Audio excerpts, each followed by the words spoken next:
Hi all, welcome back. Let's start a new chapter, the biology of movement. Observe the picture and evaluate the child's opinion. Compare the two playing in the ground and gaming on computer.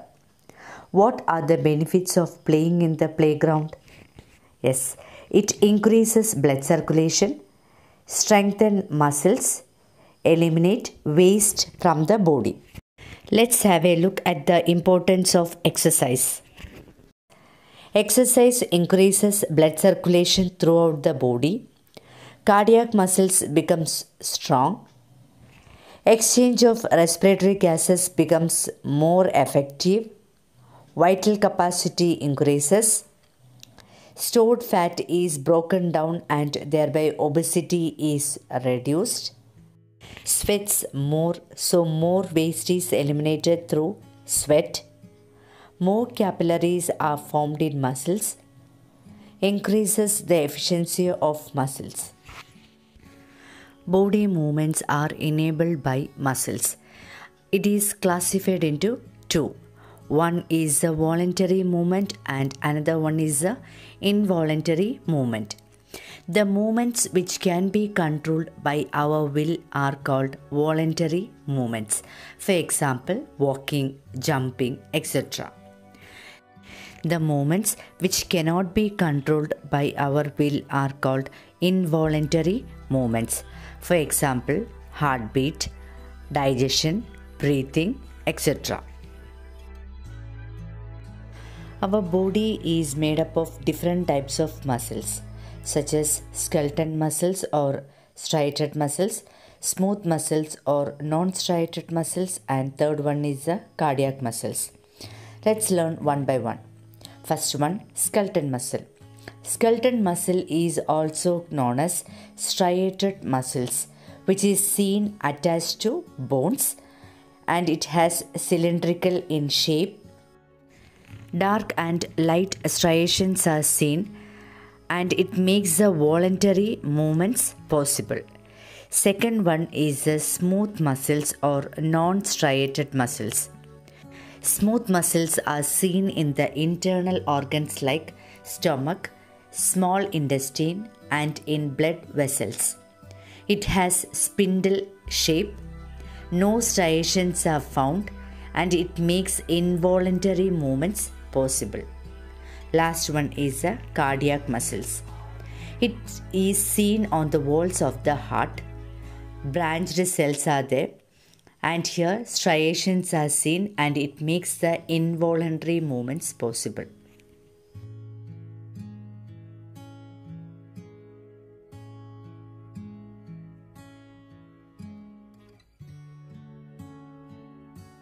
Now let's learn about muscle fatigue. When we engage in the continuous and strenuous exercises, and if sufficient oxygen is not available, lactic acid accumulates in the muscles through anaerobic respiration. This increases acidity in the muscles, which in turn slows down the action of many enzymes associated with muscle contraction. As a result, muscles get exhausted and temporarily lose their power of contraction. This condition is called muscle fatigue.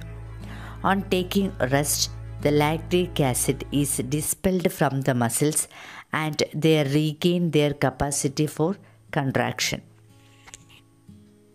Our next topic is human skeletal system. The human skeletal system consists of 206 bones. Based on their position, the human skeleton can be divided into axial skeleton and appendicular skeleton. Axial skeleton. The skull contains 29 bones, sternum 1, ribs 24, vertebral column 26.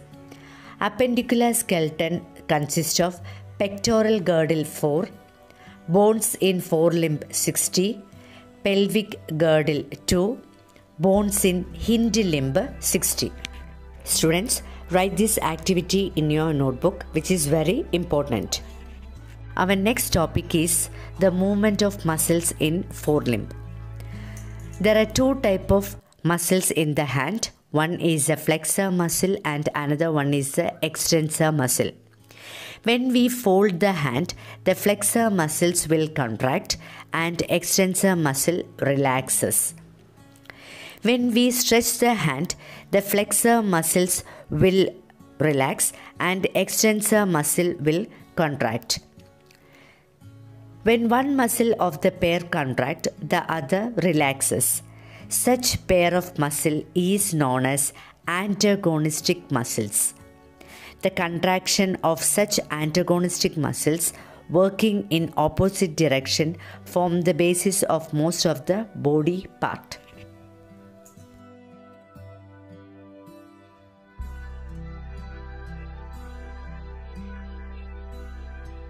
Now let's learn different types of joints and movements. There are different types of joint. One is pivot joint, second one hinge joint, third one ball and socket joint, fourth one gliding joint. Now let's learn the characteristics and the position in the body. First one, pivot joint. It enables movement in different directions.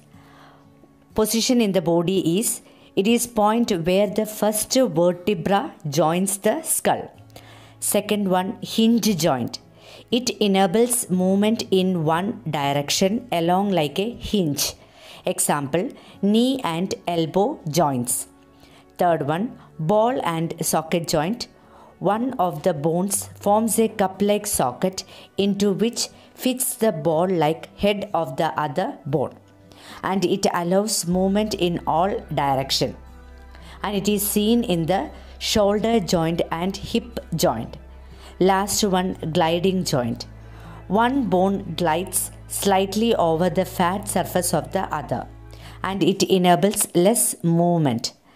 It is seen in the wrist and ankle joints. Students, there is an activity. You have to complete the activity and write it in your notebook. Learn it well.